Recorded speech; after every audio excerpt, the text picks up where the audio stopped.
Praise the Lord. இந்த புதிய வாரத்திலும் அடி எடுத்து வைக்க கர்த்தர் நமக்கு பாராட்டின நல்ல கிருபைக்காய் ஸ்தோத்திரம். ஏப்ரல் 14 இந்த நாளிலும் கூட தமிழ் புத்தாண்டு அனுசரிக்கப்படுகிறது. உங்கள் யாவருக்கும் தமிழ் புத்தாண்டு நல்வாழ்த்துக்களை தெரிவித்துக் கொள்கிறதோடு மாத்திரல்ல, இந்த நாளுக்குரிய வார்த்தையும் கூட நாம் தியானிப்போம். அது மத்தேயு எழுதின சுவிசேஷம் 16வது அதிகாரம் அதனுடைய 24வது வசனம். அங்கே வசனம் இப்படியாக இருக்கிறது.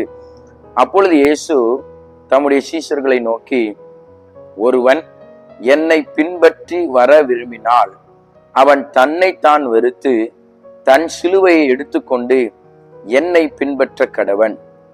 இயேசு தம்முடைய சீஷர்களை குறித்து இந்த வார்த்தையை சொல்லியிருக்கிறார். ஒருவன் என்னை பின்பற்ற வேண்டும் என்றால் தன் சிலுவையை அவனவன் எடுத்து சுமந்து என்னை பின்பற்ற வேண்டும் என்று சொல்லியிருக்கிறார். நல்ல புரிஞ்சு கொள்ளுங்க. பின்பற்ற வேண்டும் என்றால் யாரை பின்பற்றுகிறோமோ அவர் முன்மாதிரியான ஒரு வாழ்க்கையை வாழ்ந்திருக்க வேண்டும். அப்படி வாழ்ந்தால் மாத்திரம்தான் அவருக்கு பின்னால செல்ல முடியும். அப்ப இயேசு எப்படிப்பட்ட வாழ்க்கை இந்த உலகத்திலே வாழ்ந்திருக்கிறார் என்றால் நமக்கு ஒரு முன்மாதிரியாய் அவர் வாழ்ந்திருக்கிறார். இந்த உலகத்துல அநேகருக்கு ரோல் மாடல் யார் என்று சொல்லி கேட்டா ஒவ்வொருத்தரும் ஒவ்வொரு நடிகருடைய பேரை சொல்லுவாங்க, இல்ல பணக்காரனுடைய பேரை சொல்லுவாங்க, இந்த உலகத்துல பிரபலமாய் இருக்கிறவருடைய பேரை சொல்லுவாங்க. ஆனா நமக்கு ஒரு நல்ல ரோல் மாடல், நமக்கு ஒரு நல்ல பெஸ்ட் எக்ஸாம்பிள் யாருன்னா அது இயேசு மட்டும்தான்.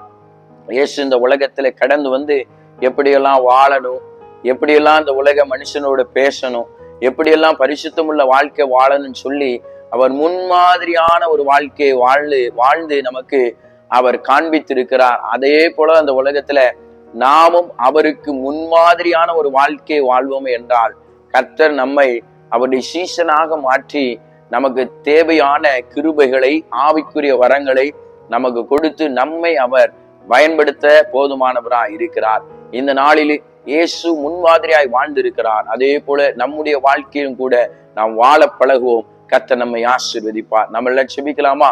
அன்பின் பரலோக பிதாவே, இந்த காலை வேளையில் உம்மை நோக்கி நாங்கள் பார்க்கிறோம்.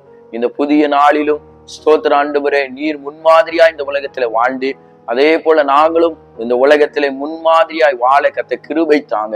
மற்றவர்களுக்கும் உலகத்திற்கும் பிரயோஜனம் உள்ளவர்களாய் நாங்கள் வாழ்வதற்கு ஆவியானவரே நீர் கிருபை தரும்படியாய் செபிக்கிறோம். இந்த வீடியோவை பார்க்கிற ஒவ்வொருவரையும் கர்த்தர் அப்படியாக வழி நடத்துங்க. வாழ்க்கை வாழ்வதற்கு கிருபை தாங்க. இயேசுவின் மூலம் செபிக்கிறோம் நல்ல பிதாவே, ஆமேன். கர்த்தர் உங்களை ஆசீர்வதிப்பாராக. ஆமேன்.